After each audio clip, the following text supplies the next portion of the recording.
Howdy folks, this is Chris from Bourbon Smoke Woodworking. Today's project's going to be something a little simple. It's going to be a noodle board I'm building for my sister. It's going to be made out of some 1x6s and some 1x4s. We're going to add some little special to it out of fleur-de-lis. And hope you guys like the video. If you do, like, subscribe. Alright, so the first thing you want to do, because we all know buying boards from a big box store, they're not perfect. So we want to square off the ends to make sure we've got good square ends here. So I'm just going to take my saw here, push it down, make sure we're level on everything, and we're just going to have to cut off the ends on all the boards. That should give us a good square end on it. Alright, now we have them all squared out. We're going to go ahead and measure out.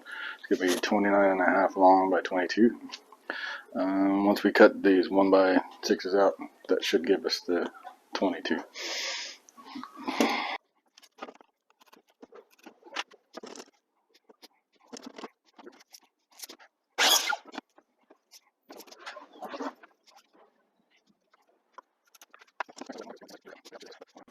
Well, a couple of these boards are kind of warped to where they're not really going to be able to set them flat. I don't own a planer and I don't own a joiner, so I think I've come up with an idea, something I saw in another YouTube video, I believe, of coming up with a jig that's going to give me a flat surface. So if I've got enough clamps and spare pieces of wood, I think I should be able to accomplish this. So what I do, go ahead and put a little bit of glue on each one of these.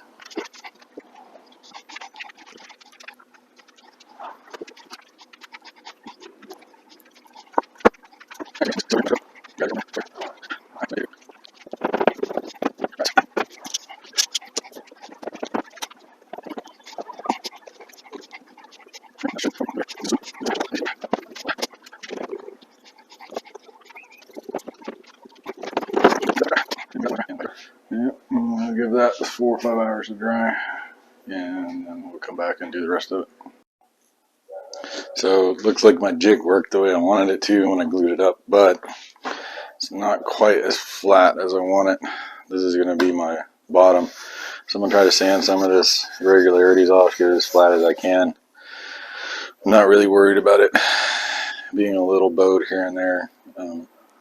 But I want to try to get this as flat as I can. So I'm going to go ahead and sand it down, and we'll go from there.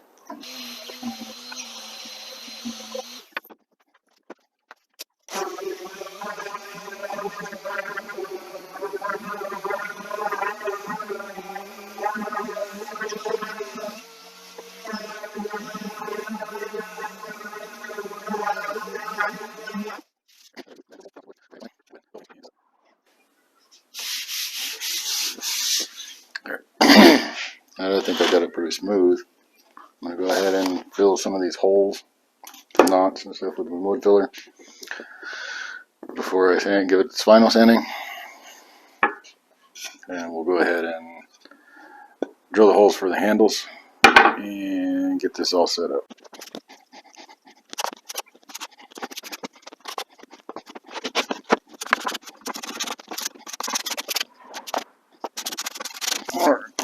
It should cover everything, and then we'll go ahead and put another cut or sand it once this dries with a 220, and that should be good enough before we can start priming. While we're waiting on that, we're going to start on the pieces that are going across here with the handles. So with the pieces, if I didn't say this before, this is from my sister. She picked up the handles that she wanted.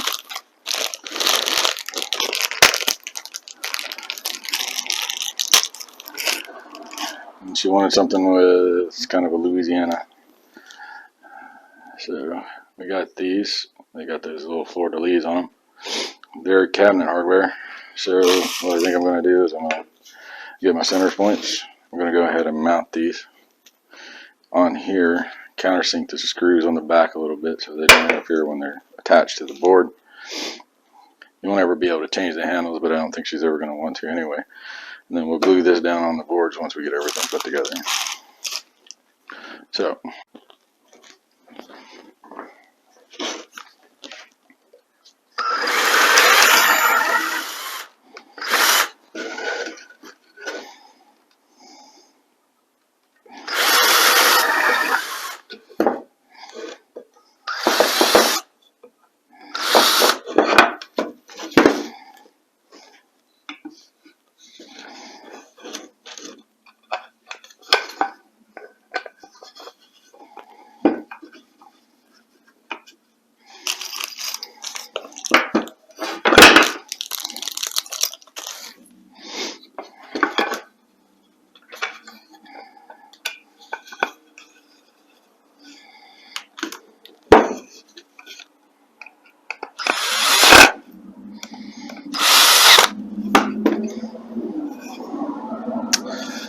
alright, that looks perfect.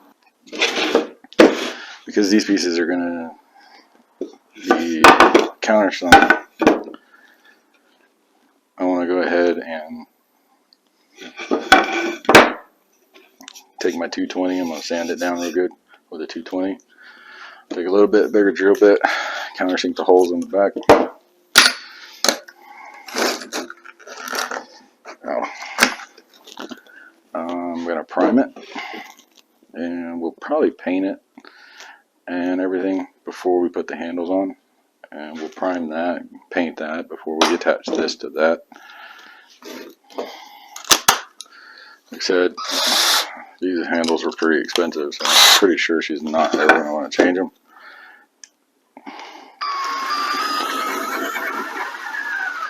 I'm just kind of trying to eyeball this. Don't want to go all the way through. Just maybe down a 1/4 inch or so the screw heads will fit. I always just take them and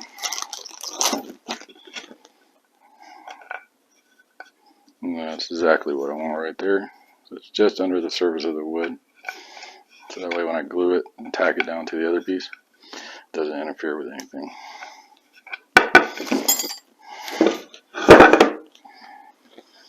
Alright, those pieces are ready for paint. So we're going to sand it down with some 220.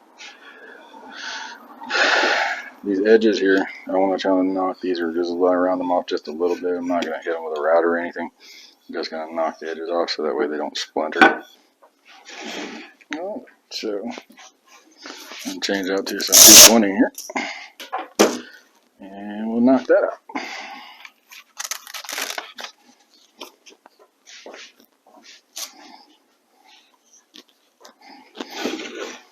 And like I said, kind of round over these edges just a little bit on the top. I think that'll help it from ever splintering or anything. So, I don't know if you can see that, but there's a little bit of bevel on there. Doesn't have to be perfect. You know, the defects and little flaws like that and defects is what makes it, you know, something beautiful versus something that came from Walmart.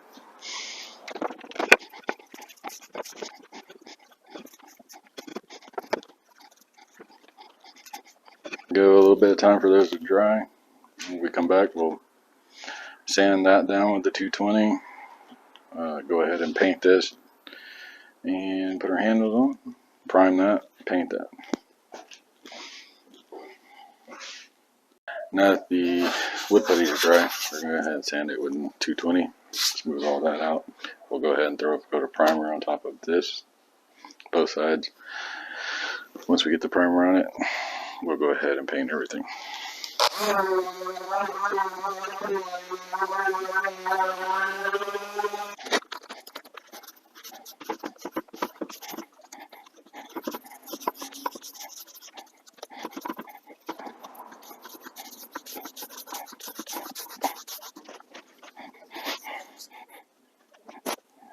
Okay, we got a good coat of primer on that. We'll let that dry. We'll go ahead and paint this. And once the wood putty dries on the other side, from where it's kind of split, we'll go ahead and primer that side too. Alright, I went ahead and put 2 coats of this linen white chalk smooth finish. We're going to go ahead and do the glazing, put the handles on. And then we're going to bring out this other board, put a couple coats of the linen white on it, which I've already did the back side of it. We'll put a couple coats of light on linen white on the front of it, let it dry. We'll do the glazing and go from there.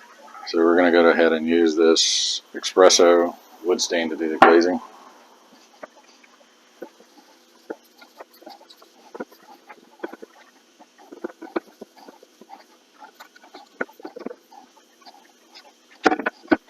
So I'm going to go ahead and cover this whole thing, let it sit for a few seconds, and then we'll wipe it off.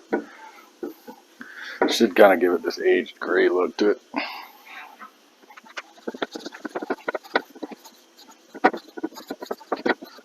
You can determine how dark you want it. Just keep wiping until you get the color that you want. If it's not dark as you want, put a little bit more, let it sit a little longer.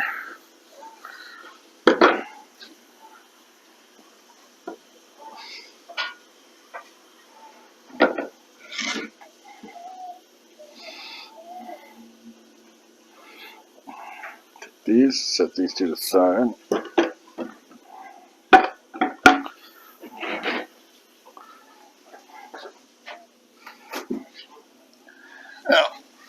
We'd already done this, so this is what the bottom is going to look like. We're going to flip it over. Now at this point, I'm going to go ahead and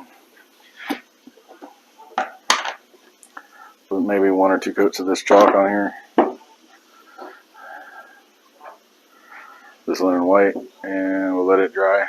We'll come back, we'll do the glazing on top of it.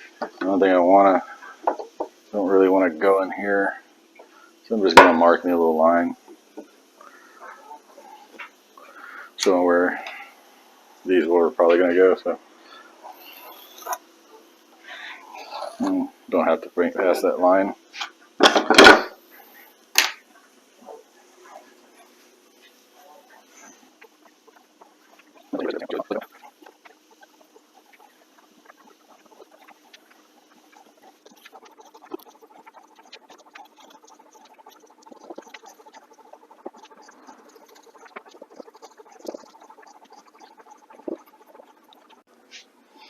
Alright, now that this is dry, we're going to go ahead and take these or put some glue on here. What we're going to do, so we're going to set them where they're going to go. Then I'm going to run some little brad nails in there to kind of hold it in place. Glue, the brad nail should do it. Just make sure I get this where it goes. Yep. Alright, and then we'll get this one. Then once I get these put on, tacked into place, we'll do the glazing on the inside.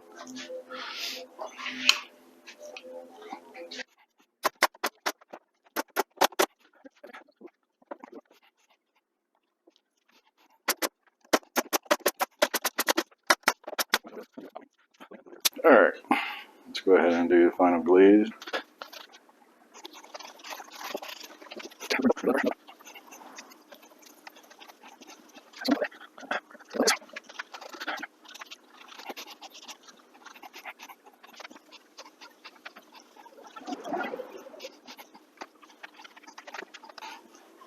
Alright, I think that's about what I want. So I went ahead and did a little bit more blending on it. Got it a little more about how I wanted it to look. And so then I decided I needed a little something else. So I went ahead and did some testing, used some Mod Podge, sorry. That didn't quite work out like I wanted, so I decided just going to try to do a transfer from some mailing label paper and my inkjet router. I think it came out pretty good. I'm going to let that dry. We're going to go ahead and put fleur-de-lis on it, since my sister's going to want to go with this Louisiana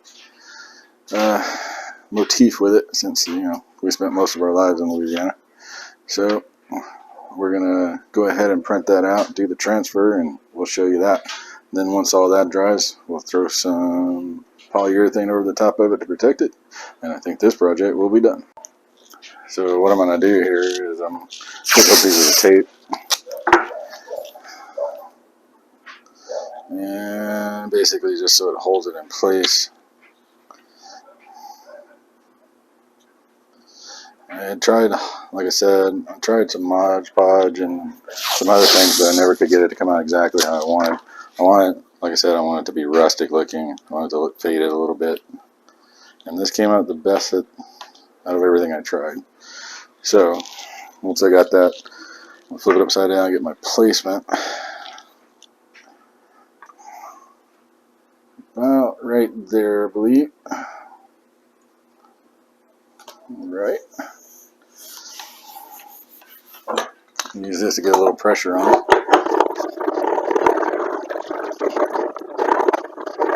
Alright, let's see how it comes out.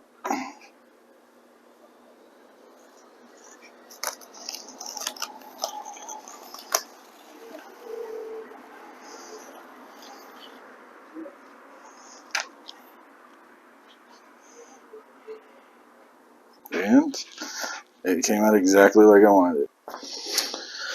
Okay, so to finish this off, we're going to use this triple thick polyurethane on the top of it. When I was testing it out, this on my test pieces kind of brought it out a little bit more. So we're going to go ahead and go over this.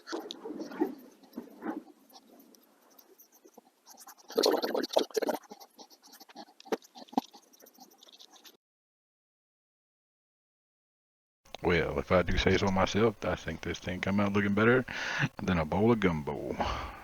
They say lo bon, tom roulé.